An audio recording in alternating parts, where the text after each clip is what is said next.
In this video, let's understand why investors should have international stock exposure.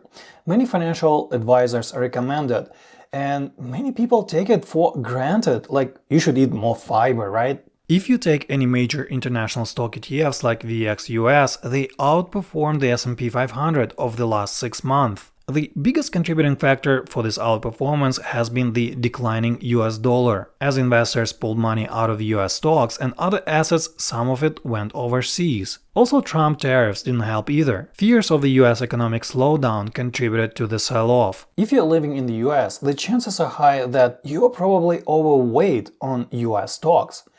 And rightfully you would say, so what? If we zoom out, the S&P 500 beat all international stock funds many times over the last 10 years. So why would you have international exposure at all at this stage when US stocks are on fire? Let's begin by looking at a history of how US versus international stocks perform over the last 40 to 50 years. This graph shows how US stocks performed relative to their foreign peers. On top of it, the graph overlays the performance of US dollar versus foreign currencies. The first thing to observe is that US versus foreign equities performance fluctuates every 5 to 10 years. In the early 80s, it was US stocks that did better. But then in the late 80s and early 90s, it was international stocks that outperformed. The first important lesson from this graph is that outperformance happens in cycles.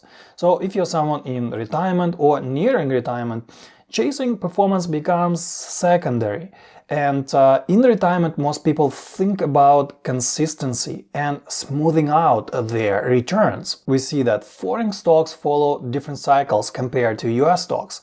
And this can be valuable and lead to better diversification outcomes in retirement. Second, most of the outperformance of US stocks happened since 2009-2010, and as tech powered ahead, the US equity market grew to gargantuan proportions.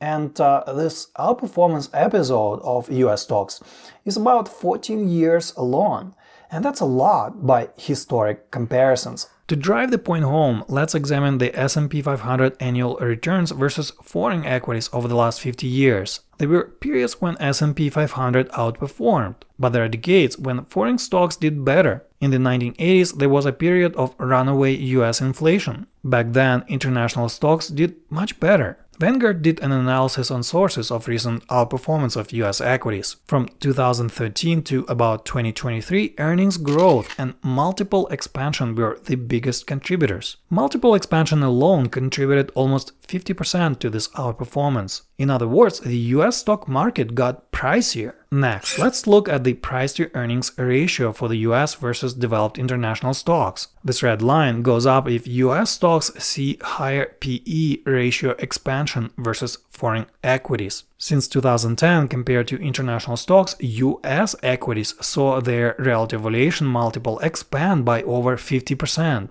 The question then becomes how long this run-up can last. Of course, we don't know where the markets will move from here. But what if you're someone getting concerned with lofty US valuations? Then it could be a good time to diversify into foreign stocks.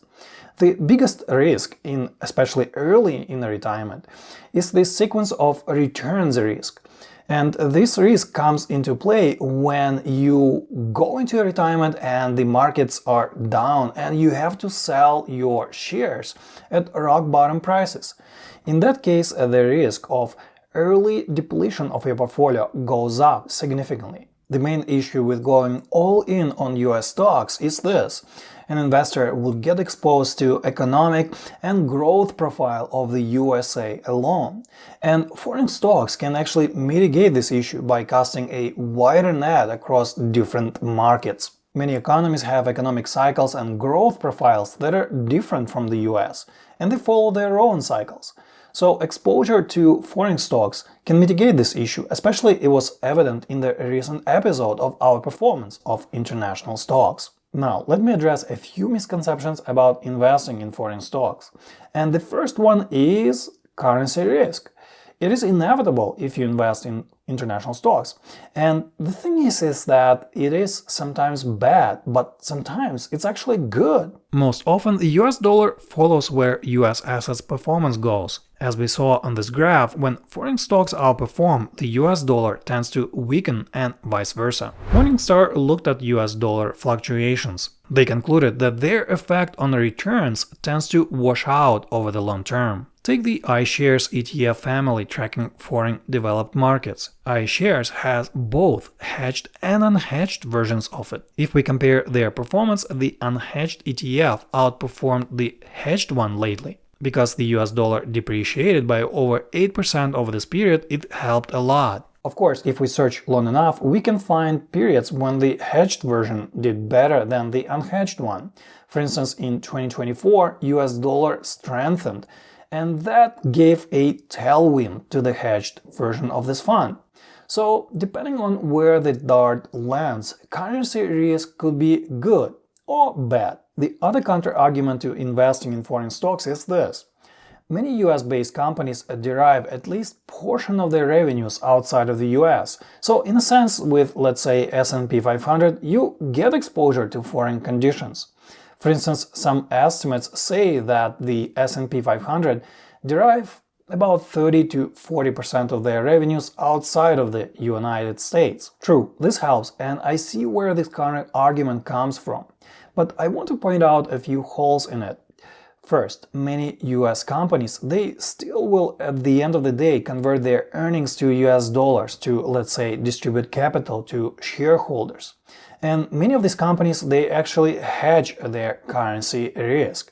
But as we saw earlier, this sometimes helps, sometimes not. Second, at the end of the day, S&P 500 stocks behave like a typical American stock.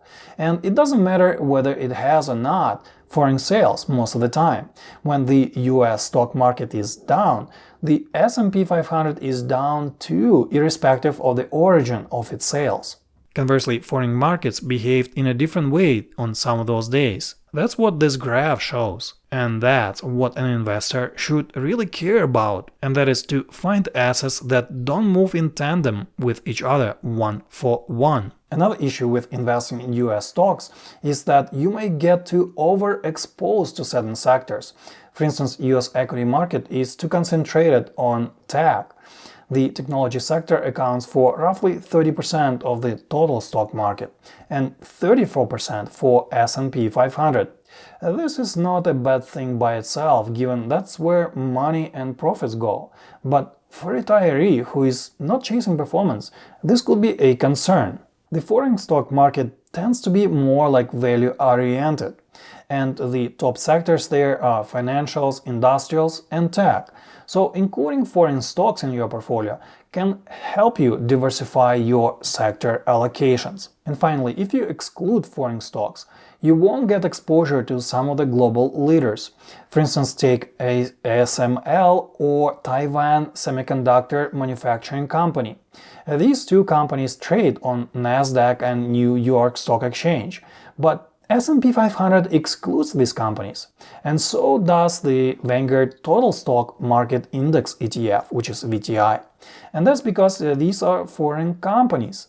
With that aside, many investors wonder how much to allocate to foreign stocks. If we take the US stock market, its weight in global equities has fluctuated from 40 to 60%. Lately, it has been closer to 60%. So 40% allocation to foreign stocks is a reasonable start. If we look at Vanguard Total World Stock ETF or VT, it allocates roughly 40% to non-US equities. Vanguard did a study on global equity exposure. They noted that volatility starts to go up with foreign allocations above 35 to 55%. In other words, their conclusion is that an investor can capture most benefits from international exposure with about 40% allocation. But for some investors, even 30 and 40% could be a lot.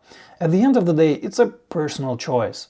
And there are many fantastic ETFs out there giving you exposure to international stocks. And in my last video, I reviewed two of them. One of them is VXUS by Vanguard. It will allow you to allocate as much as you want to international stocks. in a broad and diversified way. What do you guys think about international exposure? Do you have it in your portfolio, and how much? Did it help you lately? Let me know in the comments. And as always, thank you so much for watching. Like and subscribe to my channel for more analysis on investing and economic topics, and I will see you next time.